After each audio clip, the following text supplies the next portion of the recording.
The provocation. In the vast expanse of the Milky Way, humanity had spent just over a century reaching for the stars. What the older galactic civilizations had achieved over millennia, humans had accomplished in a mere fraction of that time. The species from Earth, once dismissed as primitive primates, confined to a single unremarkable planet in an unremarkable solar system, had exploded onto the interstellar scene with remarkable vigor. The Galactic Concord, a loose federation of 17 major species spanning 3 spiral arms, had initially welcomed humanity with cautious optimism. Humans were innovative, adaptable, and possessed a unique perspective that occasionally provided novel solutions to ancient problems. But it was the military wing of the Concord, the Viridian Coalition, that first raised concerns about humanity's rapid advancement. They've developed phase-shift technology in just 12 years, Admiral Soth of the Meridani delegation announced during the Coalition's quarterly assembly. The 8-limbed being's voice sac pulsated with alarming crimson hues. It took the Meridani over 2 centuries to achieve the same breakthrough. High Commander Thavanel of the Saurian hegemony flicked her scaled tongue in agreement. Their colonization rate exceeds safety parameters established in the Concord Charter. 47 worlds in 70 years. They're expanding faster than we can monitor.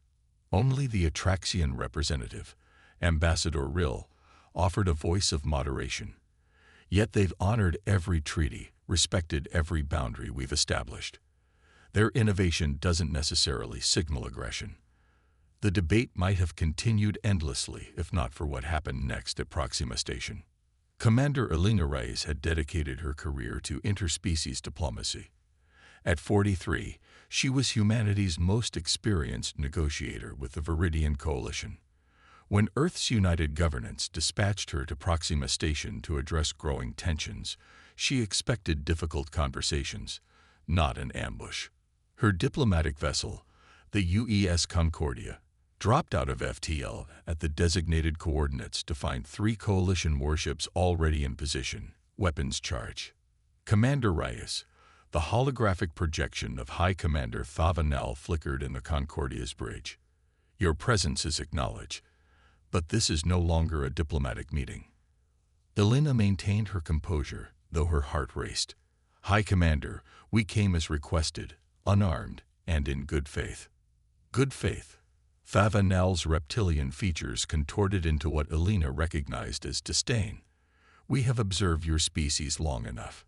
You humans exhibit the same pattern as the Krell before their rampage across the Cygnus arm. Rapid expansion, unchecked technological advancement, increasing militarization. We will not wait for history to repeat itself. Elena's first officer, Lieutenant Commander Sato, whispered, Commander, we're being scanned by targeting systems. High Commander, Elena said carefully, whatever concerns the Coalition has, we can address them through established channels. Earth has never violated. The Coalition has made its decision. Thavanel interrupted. Humanity will immediately halt all colonization efforts. Your existing colonies beyond your home system will come under Coalition administration. Your military vessels will be decommissioned, and all FTL-capable ships will require Coalition approval for interstellar travel. The bridge of the Concordia fell silent. These weren't terms, they were a surrender document. And if we refuse these terms? Elena asked, already knowing the answer. Thavanel's reptilian mouth formed what passed for a smile among Saurians.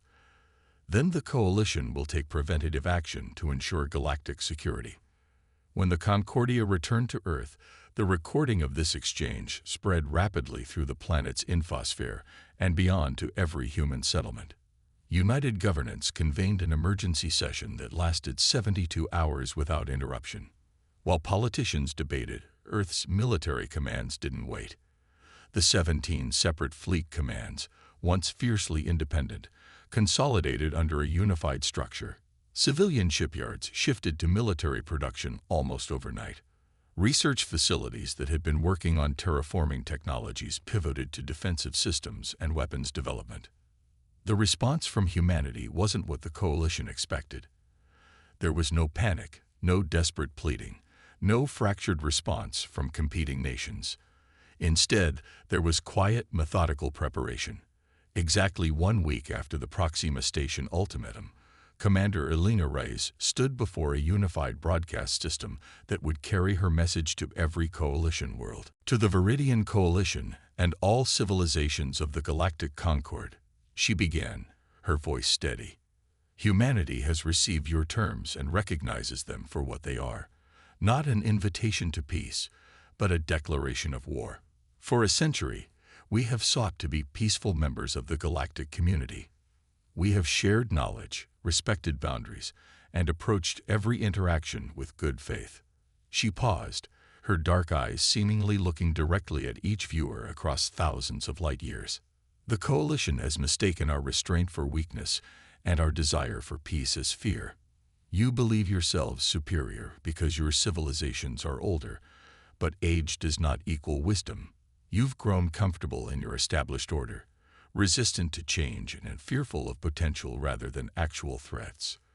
The broadcast continued without interruption across Coalition communications channels, their cybersecurity experts unable to block the signal that seemed to adapt to each countermeasure. Humanity rejects your terms entirely. We will not surrender our sovereignty, our colonies, or our right to protect ourselves. You have chosen this path, not us. You have decided that conflict is preferable to coexistence. When she delivered the final line, her voice dropped to a calm, almost conversational tone that somehow carried more weight than any shout could have. Since you chose war, let us show you how it's done. The transmission ended, and across 17 species and thousands of worlds, a moment of stunned silence fell. Then came the preparations, the mobilizations, the confident predictions of a swift resolution to the human problem. What none of them realized was that humanity had already begun implementing contingencies developed years earlier, when some far-sighted military strategists first recognized the Coalition's growing unease with human advancement. Operation Scattered Earth activated silently across human space. Civilian ships disappeared from monitoring stations.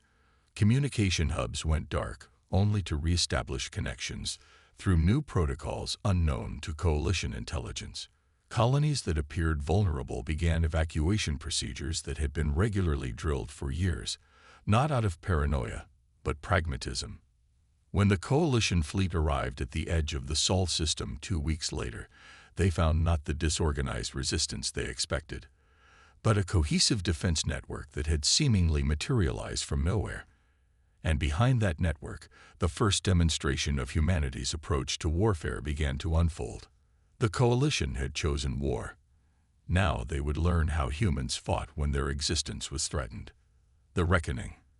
The Coalition's initial assault on human space proceeded exactly as their strategic algorithms had predicted, which should have been their first warning. Their massive capital ships, some nearly the size of small moons, methodically approached the outer colonies with overwhelming force. The Meridani admiral commanding the Epsilon strike force transmitted surrender terms to the mining colony on Europa Secundus, expecting immediate capitulation. Instead, the colony appeared abandoned. Sensors detected no life signs, no energy signatures, no operational systems.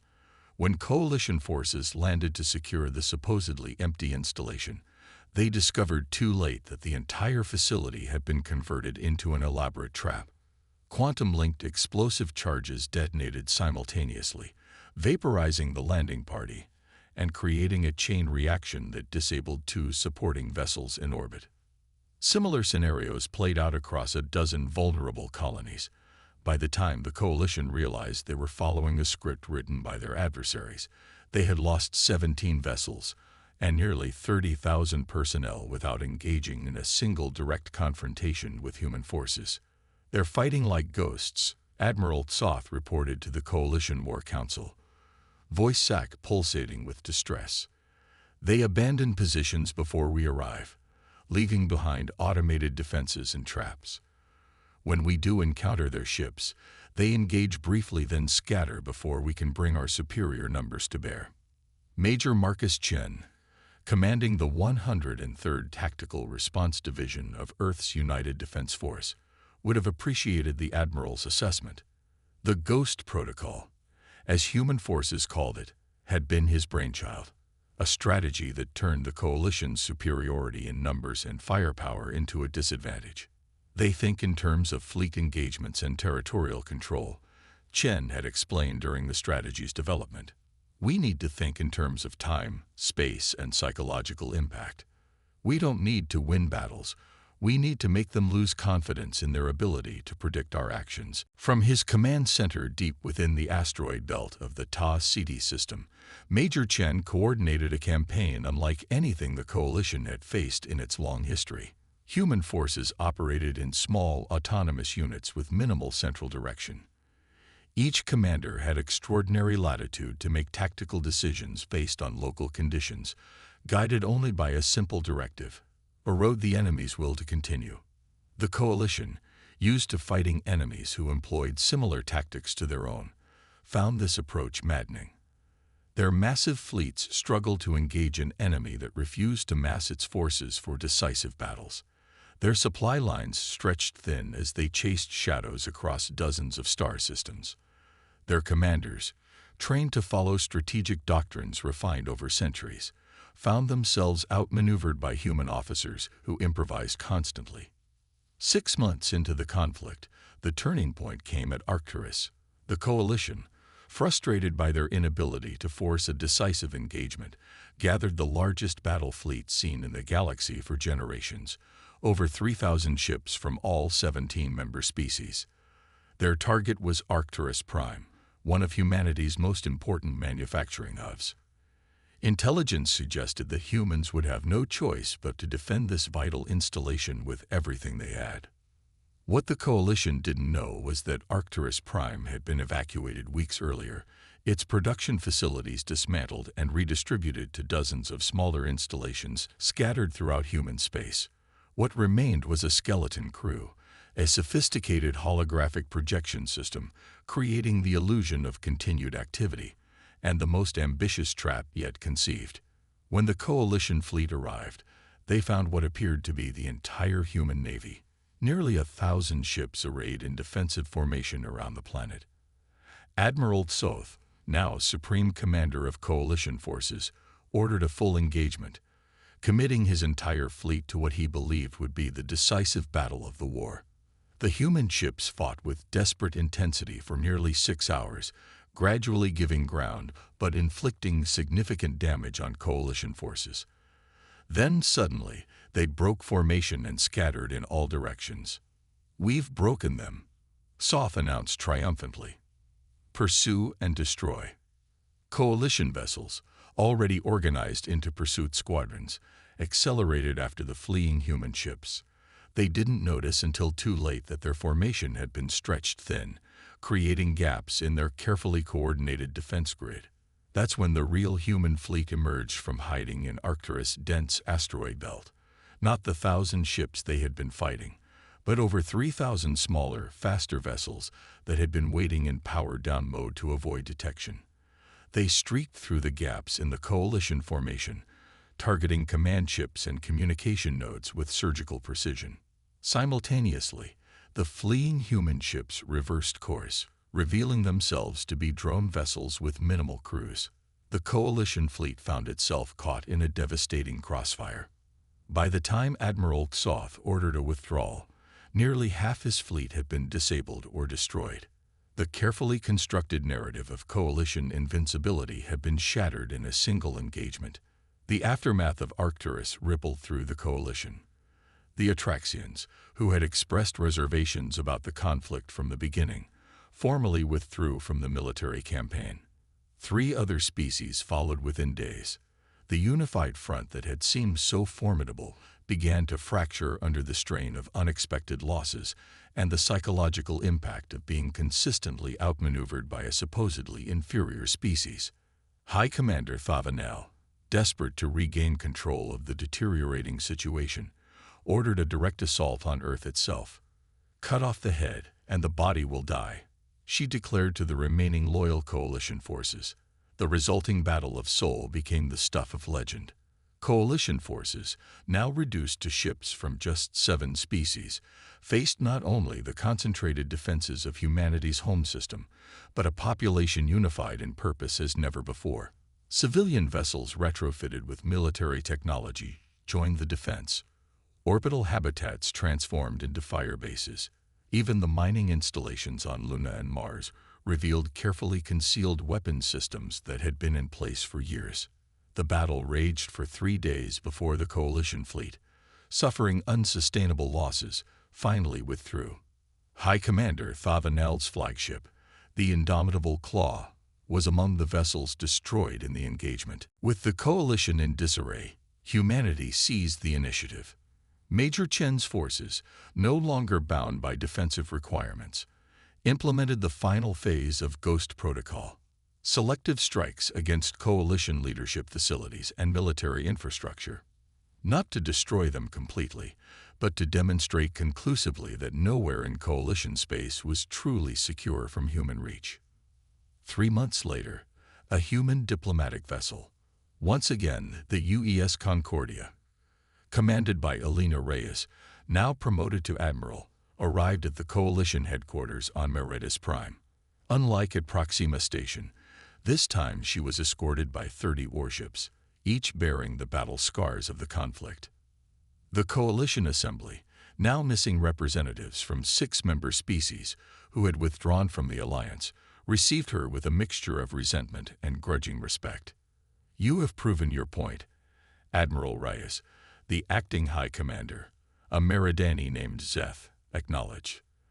"The coalition is prepared to discuss terms for ending hostilities." "Not terms," Elena corrected him, "principles for coexistence. Humanity has no interest in ruling others or extracting punitive concessions. We fought because we were left no choice, not because we desired conflict." The assembly chamber fell silent as she continued. Humanity proposes 3 principles: sovereignty, cooperation, and advancement. Each civilization maintains complete autonomy over its own affairs. Resources and knowledge are shared for mutual benefit, not hoarded. And no species shall attempt to restrict the technological or cultural development of another based on fear of potential threats. The Meridani acting High Commander's voice sac pulsated with surprise. "These are not the demands we expected from a victorious power." Elena's expression remained calm. "That's because you still don't understand us. We never wanted war. We wanted partnership. We still do. But now you understand that partnership must be based on mutual respect, not dominance and submission." She paused, looking around the chamber at representatives who had, until recently, been determined to subjugate her species. "The war is over if you want it to be. The choice is yours." As it always was. In the following months, the Galactic Concord was reorganized on new principles. The Viridian Coalition was dissolved, replaced by a mutual defense agreement that explicitly prohibited interference in the internal affairs of member species. Humanity, far from seeking to dominate, took only a single seat on the new Concord Council, equal to all others. When questioned about this decision by some human factions who believed they deserved more influence after their victory, Admiral Reyes responded with what became a famous quote throughout human space: "We didn't fight to become what we opposed. We fought to create a galaxy where no species needs to fear another, including us." The lesson had been learned at tremendous cost. When humanity had said, "You chose war, now learn how it's done," it wasn't merely a threat. It was a promise that how humans fought would reflect their values, and how they made peace would reveal their true intentions.